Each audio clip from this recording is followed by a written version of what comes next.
কিয়ামতের ময়দানে দেখা যাবে অনেকে অনেক পূজা পরিমাণ আমল করবে, আমলের তার কোনো শেষ থাকবে না। একজন ব্যক্তির আমল যখন পূজা পরিমাণ হয়ে যাবে, সেই আল্লাহর দরবারে অনেক খুশি হয়ে যাবে। তখন তাকে জিজ্ঞাসা করা হবে,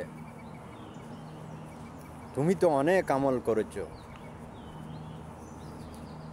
দেওয়ার মতো কি আপনার কাছে কিছু আছে? সে বলল, আমি সব সময় আমল করেছি, কারো কোনো ক্ষতি করি নাই। এখন আল্লাহ পাক যখন ইশারা করবেন, তার পাশে এসে অনেক মানুষ দাঁড়িয়ে যাবে। সে হলো একজন ধনী ব্যক্তি। এখন ধনী ব্যক্তির এত আমল করেছে পূজা পরিমাণ, এখন আল্লাহ যখন ইশারা করলেন, তার পাশে অনেক মানুষ এসে দাঁড়িয়ে গেলেন। তো মানুষদের কাছে প্রশ্ন করলো, হে মানুষরা, তোমরা কেন তার পিছনে দাঁড়িয়ে গেছ? তখন ওই মানুষগুলো আল্লাহর কাছে বলবেন, হে আল্লাহ, আমরা যখন গরিব ছিলাম, এই ধনী ব্যক্তি তখন আমাদের দশ সম্পদ লুট করে নিয়েছে, তার বই আমরা কিছু বলতে পারি নাই। আমাদের এক একজনের এক এক বিটা বাড়ি, টাকা পয়সা যতগুলো আসিল বা সবগুলো আমাদেরকে কোনো না কোনো কারণে আমাদের থেকে হাতিয়ে নিয়েছে। তাই আজকে আমাদের এই ধন সম্পত্তিগুলোর বিনিময়ে আমরা তার কাছে আমল চাই।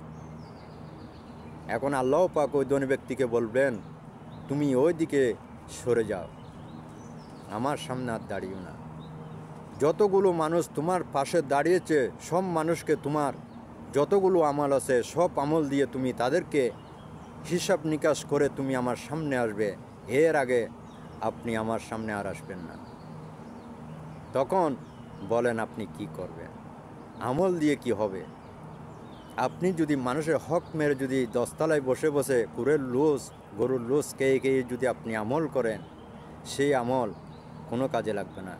সবগুলো পরের টাকা, পরের হক যেখানে মানুষের থেকে যাবে আপনার উপরে, সেই হক যদি আপনি তাদেরকে যদি সন্তুষ্ট করে এই দুনিয়ার থেকে যদি যেতে না পারেন, তাহলে আপনার আমলগুলো মজা পরিমাণ আমলগুলো থাকবে না। সেই আমল তাদেরকে দিতে দিতে আপনি সব শেষ করে ফেলবেন।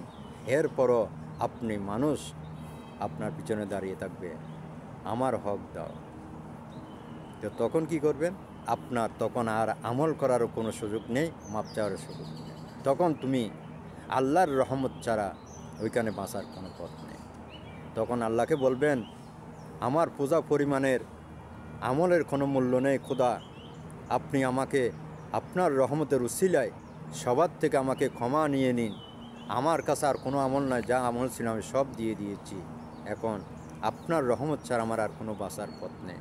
তো সুতরাং এই দুনিয়াতে আমরা যদি আল্লাহর রহমত যদি অর্জন করতে পারি, হয়তো আল্লাহ তাআলা আমাদেরকে পরকাল একেবারে সহজ না করলে কিছুটা হলে সহজ করে দেবে।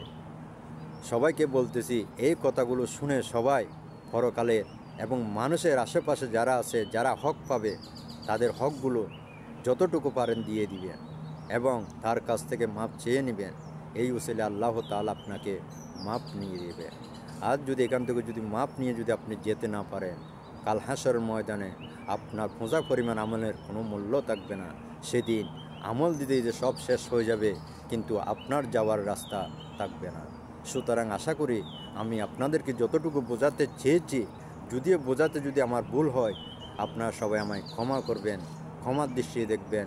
আসসালামু আলাইকুম প্রিয় ভাইয়েরা, সবাইকে শেয়ার করে একটু জানিয়ে দিন, হয়তো আপনার এই শেয়ারের উসিলায় সবাই একটু হলেও জানতে পারবে। আসসালামু আলাইকুম, আল্লাহ হাফেজ।